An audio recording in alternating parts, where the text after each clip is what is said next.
Aujourd'hui, je vous emmène au festival de Phiang. Le monastère de Phiang se trouve à 17 km de Leh, la capitale du Ladakh. Le monastère fut fondé en 1530 par le roi Jamyang Namgyal. Le monastère de Phiang abrite des moines de la lignée des bonnets rouges, Sakyapa, de l'ancienne école non réformée du bouddhisme tibétain et dont le monastère principal se trouve à Rumtek, au Sikkim.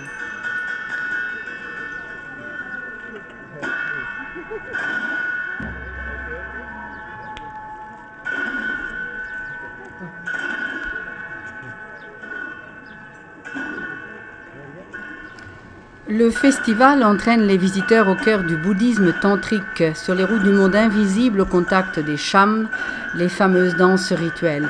Elles sont exécutées par des danseurs formés à la symbolique philosophique qui suivent un entraînement strict pour se produire.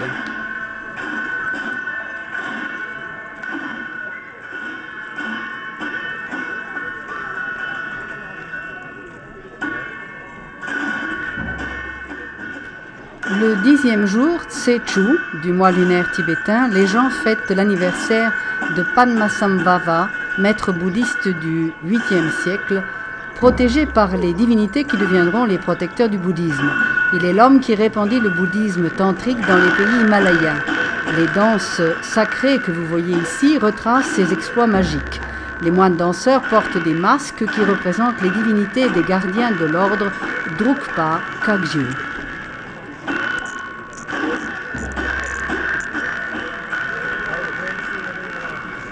Ces danses, dont le but est de vaincre les mauvais esprits et de surmonter les obstacles intérieurs, sont réputées comporter des effets bénéfiques sur les moines et sur l'assistance. Elles constituent une sorte de méditation, un apaisement de l'âme.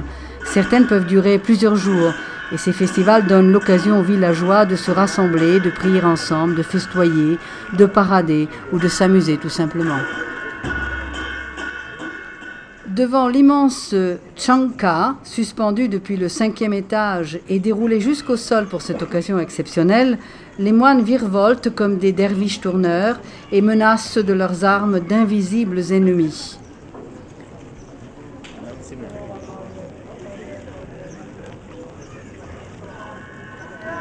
Deux moinillons déguisés en Atsara, une espèce de personnage familier et drôle, mi-bouffon, mi-fou divin, parcourent les rangées des spectateurs.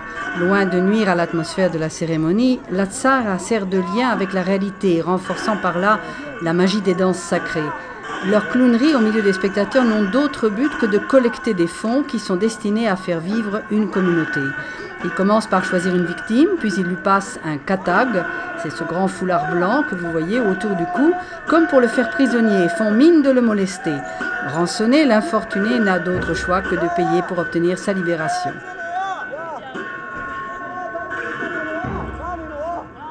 Les chants s'apparentent à des offrandes. Dans les chams, tout concourt à faire croire en l'homme et à l'amener à se libérer de la souffrance provoquée par ses émotions. Les formes, les couleurs, les masques, les costumes, les symboles. Réputées visuellement très puissantes, ces danses sacrées sécrètent un écrin protecteur autour de leurs exécutants et du public, invités à pénétrer cet univers magique.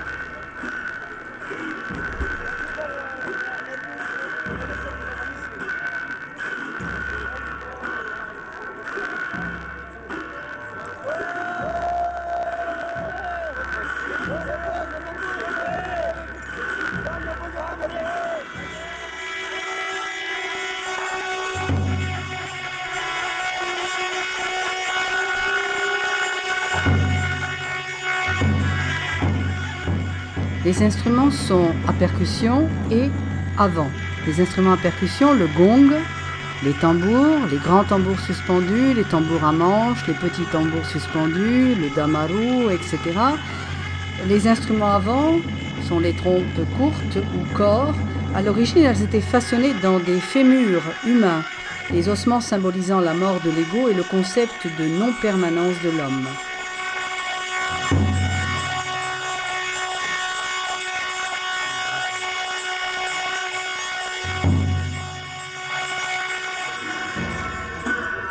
D'autres danses s'enchaînent. La chimbep, la pluie de bénédiction, le pacham, la danse des héros, Encore une danse virevoltante au son des phosangs, des cymbales et d'une ga.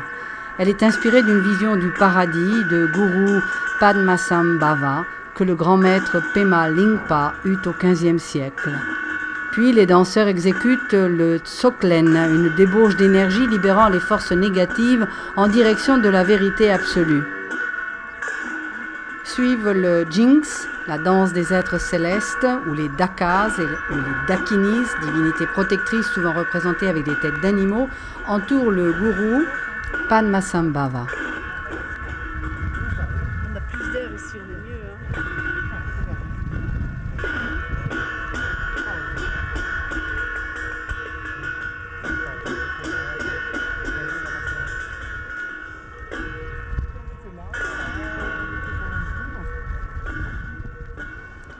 Au sommet du bâtiment le plus haut, celui qui a l'honneur de retenir la Sanka, se trouvent de nombreuses terrasses. Et de là, le point de vue sur la vallée est absolument spectaculaire. En bas, des champs travaillés et tout autour, l'Himalaya.